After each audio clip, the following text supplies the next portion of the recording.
районунда биздин акимдин ёлкасына балатысына биз район боюнча 500 баланы чакырып, ушул биздин маданият үйүндө 2 бөлүп эртең менен 11-де, анан күчтө 2-де 250 кишиден чакырып биз балаты майрамын өткөрдүк. Бул контингентке биринчиден 160 бала билим берүү тарабынан берилди. Андан сырткары ден соолук мүмкүнчүлүгү чектелген ДЦП балдарыбыздан 97 бала жазылды. Анан багуучусунан ажыраган 49 балабыз.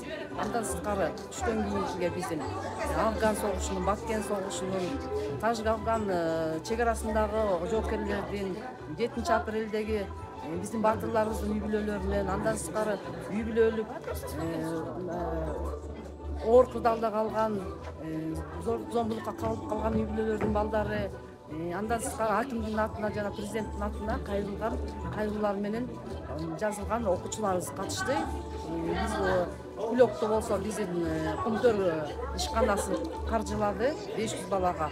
Андан сырткары биздин билим берүү тармагы ушундай конкурстарды уюштуруп, могу плакаттар менен бизге жардам берди, оформлениясына дагы. Ёлканы болсо биздин өзүбүздөн жана акимдин тамагы уюштурулду. Түшкө чейин да чай берилди, азыр дагы келген катышуучулар чай ичип атат. Учурдан пайдаланып кыргызстандыктарды биринчиден 2023 жыл кетип аткан жылыбыз тынччылыктын жылы болду. Жаратылыштын кырсыктары болгону болбосо, заманыбыз тынч, асманыбыз ачык, ушу балдарыбыз тынччылыкта өсүп өнсүн демекчибиз.